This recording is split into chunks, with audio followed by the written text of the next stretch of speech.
Talvez você já tenha feito essa pergunta. Talvez tenha chegado até você num momento de curiosidade, num momento de silêncio, ou num daqueles dias em que algo dentro de você pediu para olhar com mais atenção para o que sente. A pergunta é simples e ao mesmo tempo carrega uma abertura enorme.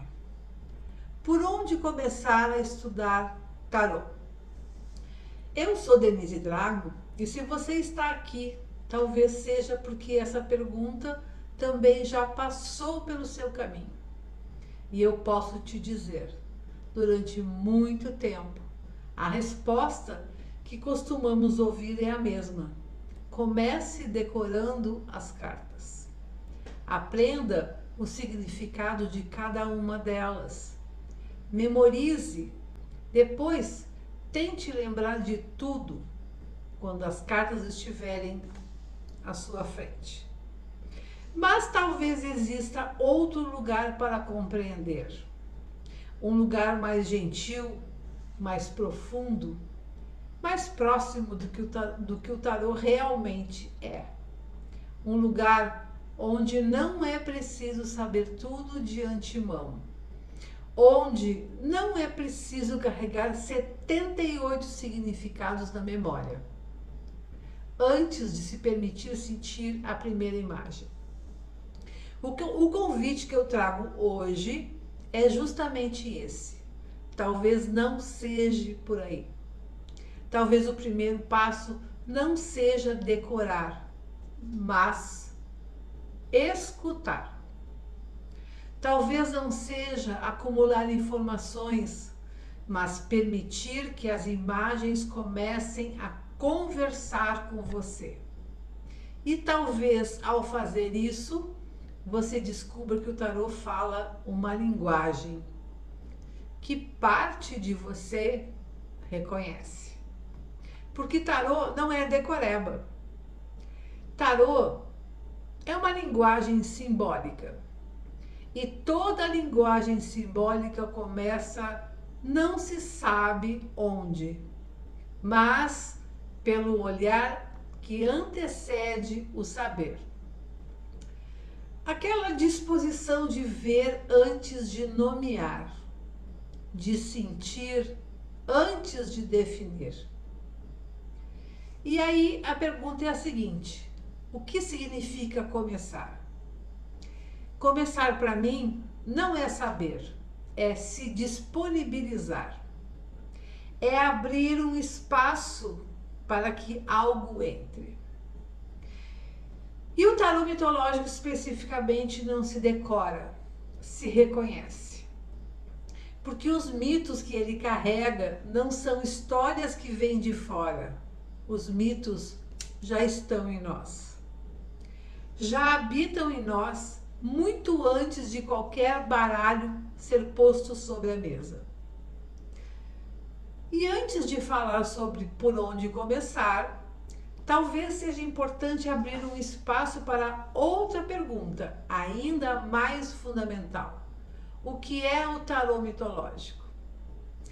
Então agora eu te convido a deixar de lado por um instante tudo o que talvez você já tenha ouvido sobre adivinhação, previsões ou revelações sobre o que está por vir. O tarô que eu conheço e que me acompanha há tantos anos não é um oráculo que revela eventos futuros. Ele também não é uma profecia e também não é uma resposta pronta sobre o que vai acontecer amanhã. O tarô mitológico é um sistema simbólico onde cada carta se conecta a um mito grego. E essa conexão não é decorativa, não é um enfeite mitológico sobre uma estrutura de tarô. É ao contrário, é como se o tarô revelasse que no fundo ele sempre foi mitológico. Porque os mitos gregos não são histórias antigas. não são relíquias de um tempo que passou. Eu percebo que os mitos são o primeiro mapa da psique que a humanidade desenhou. Muito antes de qualquer psicologia, muito antes de qualquer sistema de pensamento sobre a alma, os gregos já estavam narrando uma forma de imagem, em forma de história, as forças que nos constituem. Cada figura do panteão grego representa uma força viva dentro de nós.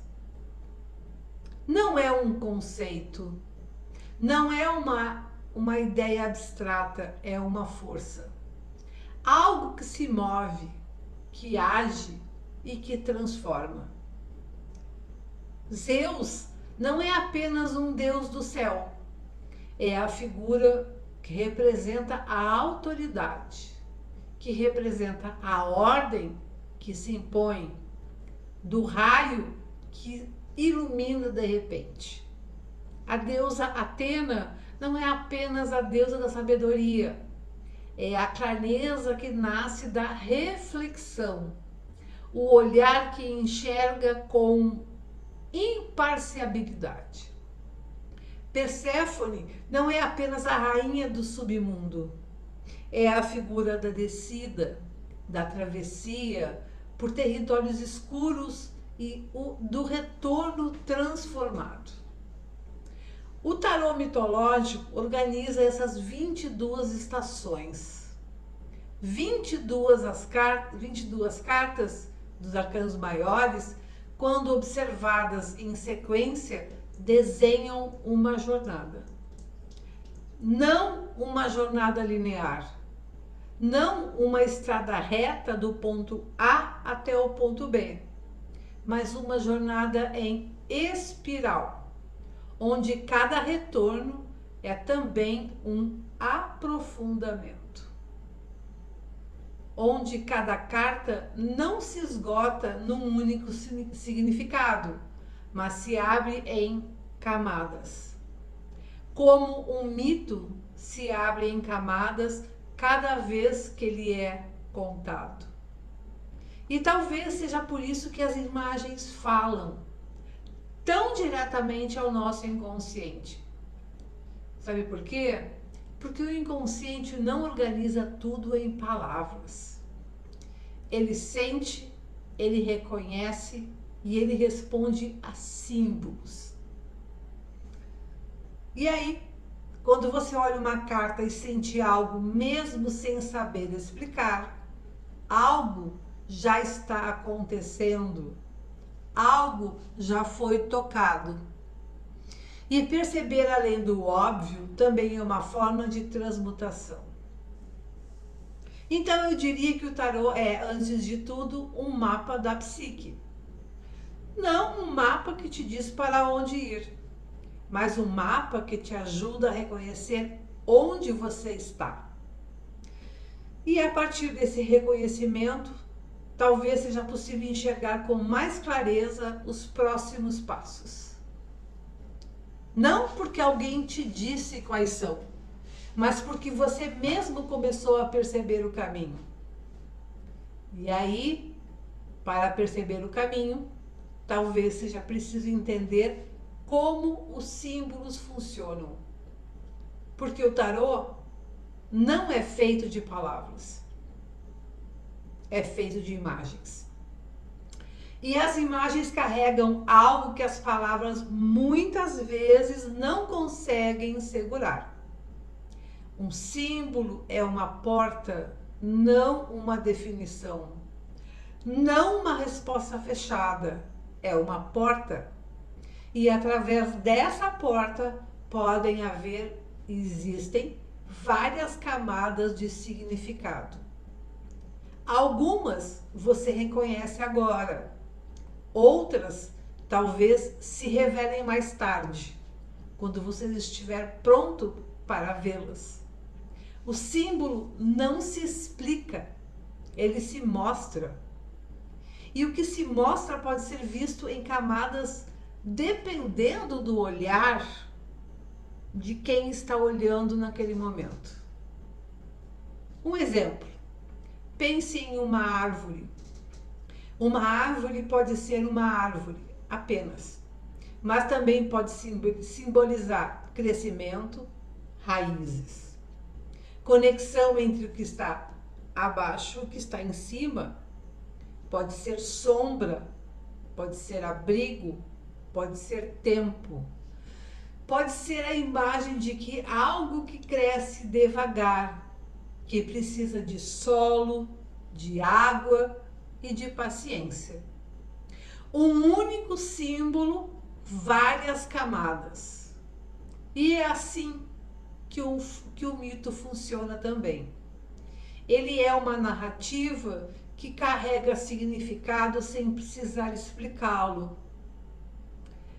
Por exemplo, quando você ouve a história de Perséfone sendo levada ao submundo, você não precisa de alguém que te explique o que isso significa. A história já está mostrando. A imagem já está falando. O mito não diz, ele mostra. E o que se mostra pode ser visto em camadas. A perda, a descida, o silêncio, o retorno e a transformação. Tudo isso numa única narrativa. Uma imagem vale mais de que 1000 palavras, diz o ditado. Talvez a razão seja outra. Uma imagem vale mais do que 1000 palavras, porque uma imagem não diz, ela mostra. E o que se mostra pode ser visto em camadas. Enquanto a palavra define, a imagem se abre. Enquanto a palavra delimita, a imagem expande. O tarô escolheu a imagem como linguagem não por acaso. Escolheu a imagem porque a imagem é o território onde o símbolo habita. E o símbolo é o único tipo de linguagem que consegue simultaneamente falar para a razão e para aquilo que a razão não alcança. E é assim que eu entendo que o tarô funciona. Cada carta carrega múltiplas camadas de significado. E nenhuma delas é fixa, definitiva ou fechada. E isto me apaixona. O que a carta te diz hoje pode ser diferente do que ela te dirá amanhã. Porque amanhã você também será diferente. E assim o símbolo continua o mesmo, mas quem olha mudou. E nesse encontro entre quem olha e o que é olhado, muita coisa se move. Agora eu quero falar sobre a linguagem dos símbolos. Talvez seja bom olhar com mais atenção para os 22 arcanos maiores. Não para decorar, mas para ter uma noção do território. Para sentir a jornada. Quando observadas em sequência, as 22 cartas contam uma viagem. E a viagem começa com uma figura à beira do abismo, dando o primeiro passo sem saber para onde vai. Essa figura do louco, que eu gosto muito. E a jornada termina com a carta chamada O Mundo. Uma imagem de integração, de chegada, de completude. Entre o louco e o mundo, cada arcano é como um encontro. Não são 22 cartas para decorar. São 22 portas para atravessar. Cada uma simbolizada como um deus, uma deusa, os seus conflitos e a sua sabedoria. Cada uma como uma estação em uma jornada que é, de alguma forma, a jornada de quem se dispõe a se conhecer. Quem é você no mito do louco? O louco é aquele que parte sem mapa, que dá um passo sem saber o que encontra ao lado. O louco é Dionísio, antes de ser reconhecido. O divino que ainda não sabe que é divino, que caminha leve porque ainda não carrega o peso do que vai descobrir sobre si mesmo. O louco é o começo de tudo. E talvez seja por isso que, mesmo sem ter estudado nada, quando alguém olha pela primeira vez para essas 22 cartas, em sequência, algo dentro responde. Algo reconhece. Algo diz: eu já passei por isso. E é assim que a jornada começa. A carta seguinte, a número 1, o mago, simbolizando o mito de Hermes, abrindo o caminho, mostrando que o primeiro passo é reconhecer que se tem algo nas mãos. E assim, passamos por todas as cartas, até finalmente encontrarmos o mundo. A carta da integração. A jornada que se completa. Não porque termina, mas porque se compreende um determinado motivo.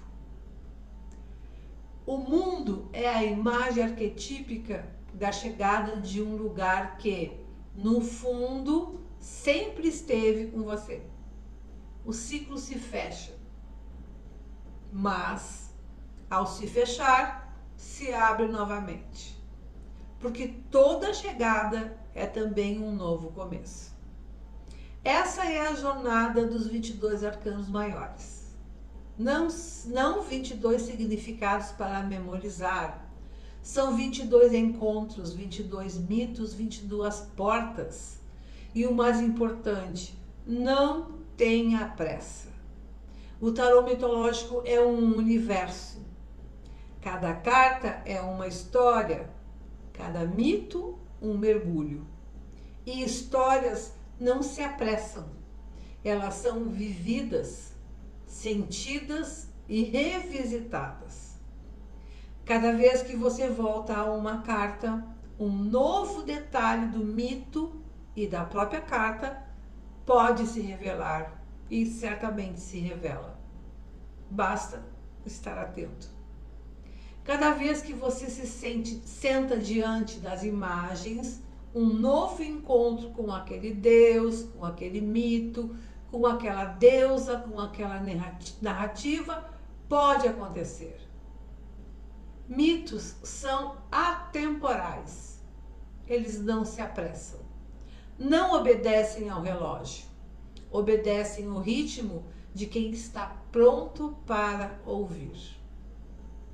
Se tudo isso que eu conversei com vocês até aqui faz algum sentido, se algo em você respondeu às imagens do tarô e a essas ideias, talvez seja o momento de considerar um próximo passo. E é aqui que eu gostaria de apresentar o curso Tarô Descomplicado. O curso não se apresenta como uma forma de estudar tarô. Não é um método definitivo. E também não é o único método. É, antes de tudo, uma geografia. Um mapa organizado por quem percorreu esses arcanos durante décadas. Décadas de estudo, de prática, de convivência com as imagens, com os mitos e com as cartas. E quem percorreu esse caminho sabe que cada um dos 22 arcanos não são apenas um estudo, é algo que foi vivenciado. Cada um deles pode ser encontrado, reconhecido e atravessado. Não em um dia, não em uma leitura, no tempo que cada um pede. E o estudo solitário não dá o que o curso oferece, essa geografia que eu falei. Saber onde você está na jornada. Saber que a carta que apareceu hoje não é um acaso, mas uma estação. Saber que o mito que se apresentou tem contexto, tem profundidade, tem camadas que talvez você ainda não tenha visto. E assim no percorrer dos 22 arcanos maiores com essa profundidade. Cada carta é estudada não apenas pelo seu significado, mas pelas suas conexões mitológicas, pelos seus símbolos, pela sua atmosfera. E mais do que isso, cada carta é apresentada com aplicação prática. Como ela pode aparecer nas suas reflexões, nos seus questionamentos e também nos seus momentos de observação interior. A ideia não é que você saia do curso sabendo tudo. A ideia é que você saiba onde está. Que você tenha uma base, uma relação viva com as imagens e a capacidade de continuar o caminho por conta própria. O curso é um começo. É um começo organizado, gentil e profundo.